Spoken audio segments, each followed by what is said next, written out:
Hello, sir. Yes, Priti, say, how are you? I'm good, sir. I'm good.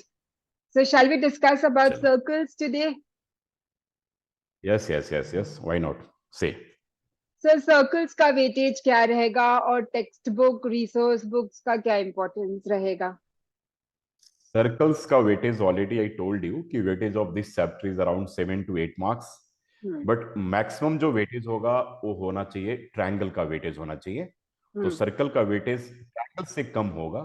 और अगर ज्यादा हो तो बहुत गुड न्यूज है बच्चों के लिए कि इसका वेटेज ज्यादा हो ट्रायंगल से, क्योंकि सर्कल इज टोटली सेफ। ऐसा कोई ट्रिकी क्वेश्चन सर्कल में होता नहीं है।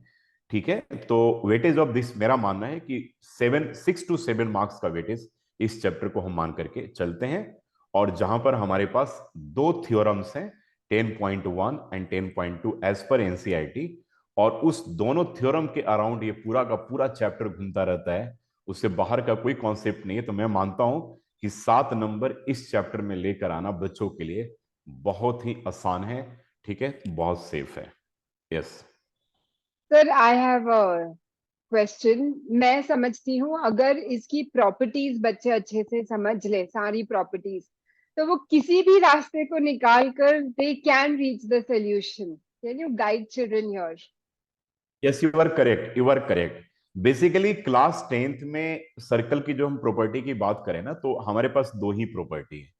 बेसिक जो प्रॉपर्टी है कि जिसे हम थ्योरम भी कहते हैं, जो 10.1 एंड 10.2 है, कि lengths of tangents drawn from same external point to a circle are equal and radius through the point of contact, यानी कि जो रेडियस है पॉइंट ऑफ कांटेक्ट पे परपेंडिकुलर होता है। ओवरऑल यही दो मेन जो थ्योरम है बच्चों के लिए। इसके बाद उनको थोड़ा सा बेसिक आइडिया जरूर होना चाहिए, टेंजेंट्स के बारे में होना चाहिए, सिकेंड के बारे में होना चाहिए। ठीक है, तो ये सब थोड़ा बेसिक तो आइडिया बच्चों को होना ही चाहिए। ठीक है, लेकिन मेन यही दो प्रॉपर्टी है। दो प्रॉपर्टी बड़े अच्छे तरीके से कर ले, इन दोनों थ्योरम को कर ले। मैं बच्चों से रिक्वेस्ट करूंगा कि 10.1 जो थ्योरम है उसे कभी इग्नोर नहीं करें। जो radius through point of contact है, एक बार सीबीएसई बोर्ड के पेपर में 2 बार वो भी थ्योरम आया हुआ है। अब बड़ा 3-4 लाइन का थ्योरम है, बड़ा सिंपल सा थ्योरम है, थोड़ा सा हाइपोथेटिकल है। ठीक है, मतलब 3-4 लाइन लिखना होता है, वहां पर कोई कॉन्सेप्चुअल पार्ट नहीं है। ठीक है, समझने वाली बात है। तो 10.1 10.2 कर लें अच्छे तरीके से, इन दो प्रॉपर्टी को अगर कर लेते हैं और थोड़ा बेसिक आइडिया है। लेकिन चलिए, बेसिक आइडिया के लिए अब पीछे 9th में हमें जाने की कहीं कोई जरूरत नहीं है। ठीक है, तो अगर ये दो थ्योरम को अच्छे तरीके से कर लें तो इन प्रॉपर्टी को करने के बाद भी बच्चे टोटली सेफ हो जाएंगे। ट्रायंगल में थोड़े से ट्रिकी क्वेश्चंस भी आते हैं, लेकिन सर्कल्स में मेरा ऐसा मानना है कि अगर सिलेक्टेड पार्ट अगर बच्चे कर लें, एनसीईआरटी बहुत अच्छी किताब है as far as circles concern. तो अच्छे तरीके से सॉल्व एग्जाम्पल, इवन की सॉल्व एग्जाम्पल के जो दो क्वेश्चन है एनसीईआरटी में बार बार सीबीएसई बोर्ड के पेपर में पूछे जाते रहे, तो सॉल्व एग्जाम्पल्स के सारे क्वेश्चन देख लें, अनसॉल्व के हर एक क्वेश्चन को कर लें। और किसी भी अच्छे बुक से अगर सॉल्व एग्जाम्पल्स ही सारे कर लें तो सर्कल्स में पूरे के पूरे मार्क्स बच्चे बड़े आराम से लेकर आ सकते हैं। तो इस चैप्टर में बच्चों को डरने की कहीं कोई जरूरत नहीं है, बिल्कुल बहुत सेफ चैप्टर है। 1 से 2 घंटे का अगर टाइम दे दें इस चैप्टर में तो आएंगे। अब बच्चों के दिमाग में बार बार ये भी रहता है कि सर इससे अगर सेक्शन सी में कोई एक क्वेश्चन पूछ ले तो क्या पूछा जाएगा। तो एनसीईआरटी का हर एक क्वेश्चन अनसॉल्व में शुरू के 6-7 क्वेश्चन बच्चे छोड़ लें, लास्ट के जो 5-6 क्वेश्चन जो बनते हैं एनसीईआरटी में, इतने इंपॉर्टेंट क्वेश्चंस के मेरे पास वर्ड्स भी नहीं है उसके लिए। हर बार सीबीएसई बोर्ड के पेपर में डायरेक्ट एनसीईआरटी से क्वेश्चन पूछे गए हैं और सॉल्व एग्जाम्पल के जो दो क्वेश्चन है। तो अगर इन 8-10 क्वेश्चन भी अगर कर लेते हैं बच्चे, तो अगर किस्मत बढ़िया है तो सर्कल चैप्टर उनका सीबीएसई बोर्ड के पेपर में टोटली सेफ हो जाएगा। तो सर्कल से बिल्कुल डरने की जरूरत, थोड़ा सा उन्हें ट्रायंगल्स के केस में हार्डवर्क करने की जरूरत है।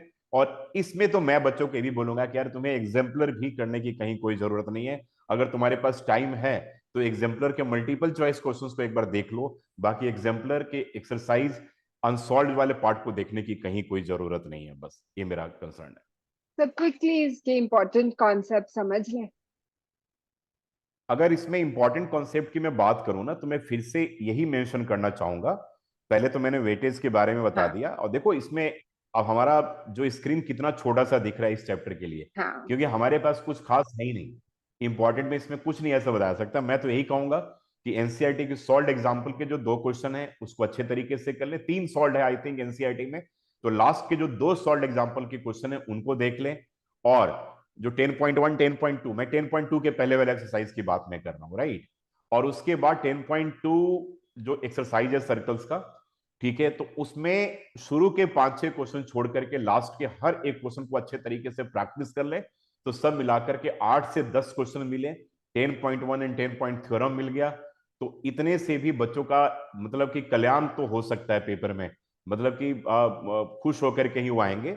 और अगर उनके पास टाइम मिलता है तो 1 से 2 घंटे का टाइम मिलेगा, किसी भी रेफरेंस बुक, अगर मेरी किताब उनके पास हो या RS अग्रवाल हो, RD शर्मा हो, मैं किसी सैंपल पेपर को यहाँ पे रेफर नहीं करता हूँ, मैं बार बार रेफरेंस बुक को रेफर कर रहा हूँ। इसलिए बार बार मैं 2-3 किताबों के बारे में मैं बच्चों से डिस्कस करता हूँ। तो उसके सॉल्व एग्जाम्पल्स के क्वेश्चंस को अगर कर लें तो सर्कल्स बिल्कुल सेफ है, तो सर्कल में कहीं कोई घबराने वाली बात नहीं है। लेकिन यस, अगर टाइम है तो सॉल्व एग्जाम्पल्स के क्वेश्चंस उनको एक बार किसी अच्छे रेफरेंस बुक से रेफरेंस। देखने की जरूरत है। अब ये डिपेंड करता है कि बच्चों ने टारगेट अपना क्या सेट किया। किसी बच्चे ने टारगेट सेट किया है कि मेरे 60 नंबर आ जाए सर, मैं बहुत खुश हूं, तो उनको फिर रेफरेंस बुक की जरूरत नहीं है, आराम से वो तैयारी कर ले। किसी को लगता है कि नहीं सर मुझे 95 और 100 ही चाहिए, तो 100 लाना एक परफेक्शन वाली बात है। तो उस केस में भी मैंने बिल्कुल लिमिटेशन फिक्स कर दी है कि थोड़े से एनसीईआरटी के अलावे थोड़े से सॉल्व एग्जांपल्स किसी रेफरेंस बुक के क्वेश्चंस कर रहे हैं, तो total purpose will be covered. Thank you so much sir. तो चिल्ड्रन, जैसे सर ने कहा है, stick to knowing your theorems. Unsolved examples में से last के few sums are extremely important, and every solved example is extremely important. Children, please like, follow and share the video so much that every child can be benefited from this. Thank you so much sir. Okay, thank you so much.